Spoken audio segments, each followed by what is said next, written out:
అని చెప్పేసి రేవంత్ రెడ్డి గారు మరి ప్రభుత్వంలోకి వచ్చారు. కేసీఆర్ గారు దిగుపోవడంలో ఆర్టీసీ కార్మికుల పాత్ర ఎంత ఉందో మరి రేవంత్ రెడ్డి గారు గెలవడంలో కూడా ఆర్టీసీ కార్మికుల పాత్ర అంతా ఉంది. దాన్ని దృష్టిలో పెట్టుకొని గుర్తింపు సంఘాలను ముందుకు తీసుకొచ్చి సంఘాలను గుర్తింపు ఎన్నికలను జరిపి మరి కార్మికుల సమస్యలను పరిష్కరించాలని చెప్పేసి డిపో సెక్రటరీగా మేము డిపో కార్మికులుగా మేమందరం కోరుతా ఉన్నాము. ఎందుకంటే కార్మికులు ఈ ఉద్యమం ఎట్లా ఉంటుందంటే ఫీనిక్స్ బర్డ్లాగా మళ్ళీ లేస్తుంది. ఆర్టీసీ కార్మికులు ఒక సైన్యం, ఇది పెద్ద సైన్యం. దీన్ని దృష్టిలో పెట్టుకొని రేవంత్ రెడ్డి గారు మా సమస్యలను పరిష్కరించాలి.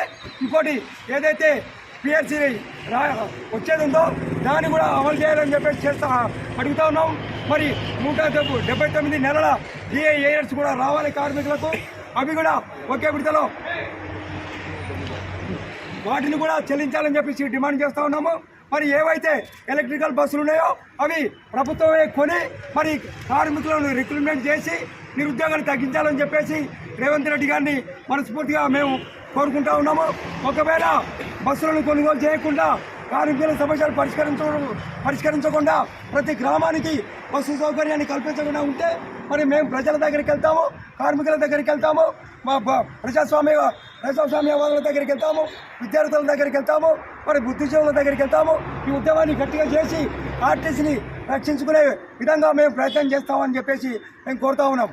ఏ విధంగానైతే రేవంత్ రెడ్డి గారు తమ మేనిఫెస్టోలో పెట్టిర్రో ఆర్టీసీ కార్మికులకు ఏవేవైతే అమలు చేస్తామన్నారో అవి బేషరతుగా అమలు చేయకపోతే మాత్రం ఖచ్చితంగా మరి ఈ ఉద్యమం ఫీనిక్స్ బర్డ్లాగా లేస్తుందని చెప్పేసి మేము రేవంత్ రెడ్డిని హెచ్చరిస్తూ ఉన్నాం. ధన్యవాదాలు. ఈ కార్యక్రమానికి వచ్చినటువంటి ఆర్టీసీ కార్మికులందరికీ, అదేవిధంగా రాజేంద్ర నగర్ మండలంలో ఉన్నటువంటి ఇతర సిఐటి మండల కన్వీనింగ్ కమిటీ సభ్యులందరికీ, ఆటో అదేవిధంగా డంపింగ్ యార్డు ఇండస్ట్రీ కార్మికులందరికీ పేరు పైన ధన్యవాదాలు తెలియజేస్తూ కార్యక్రమం ఇంతటితో ముగిసింది. ఇప్పుడు మనం మెమరాండం రూపంలో డిఎం గారికి రాతపూర్వకంగా ఇవ్వాల్సిందిగా కోరుతా ఉన్నా. దయచేసి ఒక 2 నిమిషాలు వెయిట్ చేయాలి.